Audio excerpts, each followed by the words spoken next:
नमस्कार दोस्तों। अब हम आ गए हैं पुरुषोत्तम मास के इस अंतिम 30वें और 31वें अध्याय पर। 30वें अध्याय में भगवान नारायण ने पतिव्रता स्त्री की विशेषताएं बताई हैं। वे कहते हैं कि स्त्री के लिए अपने पति की सेवा सब सर्वोपरि होनी चाहिए। अपने सास ससुर की सेवा करें, पति कैसा भी हो किंतु उसकी सेवा करें, पूरे मन से करें। इसके पश्चात वो जितना धन देवे उसी में अपना घर चलाए, गृहस्थी चलाए, उसकी आज्ञा के बिना कहीं ना जाएं।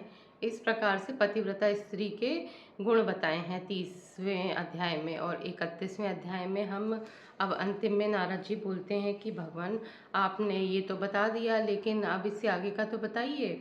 तो एक बार क्या हुआ कि भगवान भोलेनाथ से पार्वती माता ने पूछा कि प्रभु, मैंने पुरुषोत्तम मास का व्रत तो किया, लेकिन आपने मुझे ये नहीं बताया कि सर्वश्रेष्ठ दान कौन सा है जिससे कि मेरा इस पुरुषोत्तम मास का व्रत पूरा हो जाए।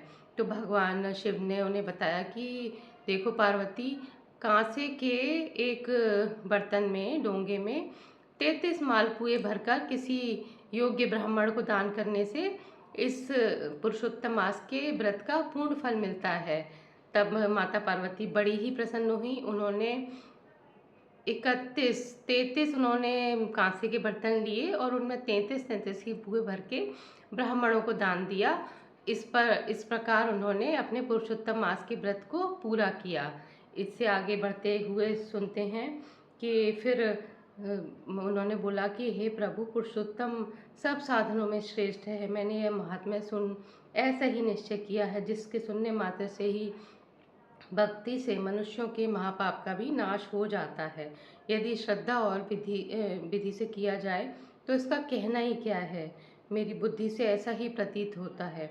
इससे आगे मुझे और कुछ भी सुनना बाकी नहीं रह जाता है।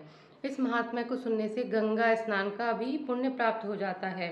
पूरी पृथ्वी की परिक्रमा का पुण्य फल प्राप्त हो जाता है। ब्राह्मण सुनकर ब्रह्मतेज, क्षत्रियराज सुख, वैश्व धन, शूद्र श्रेष्ठता तथा अन्य किरात क्षण आदमी मुक्त आदि मनोवांछित वस्तु को प्राप्त कर लेते हैं। इस प्रकार पुरुषोत्तम मास को की कथा को अगर कोई व्यक्ति लिखवा कर अपने घर में रखता है तो वह आगे सुख समृद्धि को भी प्राप्त करता है और अपने 3 कुलों के साथ गोपालों में सेवित देव दुर्लभ गौलोक को प्राप्त होता है। इसके पश्चात अनेक पुण्यदायक पुरुषोत्तम मास के महात्मन को सुनकर विस्मित हुए। विनय पूर्वक सूत जी बोले, ऋषि बोले, सूत जी तुम धन्य हो, आपके मुख से यह कथा रूपी अमृत पान करके हम सब कृतज्ञ हो गए। हे पुराणों के ज्ञाता सूत जी, आपकी बड़ी उम्र हो तथा आपकी कीर्ति अमर रहे। भगवान की चरित्र लीला कथामृत को पीने से ही नैमिषारण्य वाले मुनियों ने आपको परम पूज्य ब्रह्मासन दिया है। सूत जी, जब तक भगवान की पवित्र कीर्ति छाई हुई है, आप हमारे बीच में बैठे भगवान की मनोहर कथाएं सुनाते रहें।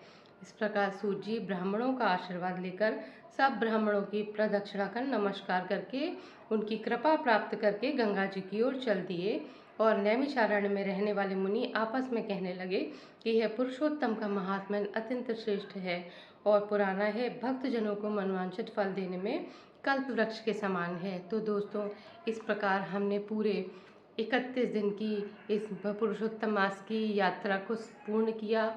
आपने मेरा बड़ा साथ दिया, इसके लिए आपका बहुत ही धन्यवाद। और ईश्वर इस पुरुषोत्तम मास की कथा सुनने का फल आपको भी दे और आपके और मेरे ऊपर भगवान श्री कृष्ण अपनी कृपा बनाए रहे हैं। जय श्री हरि।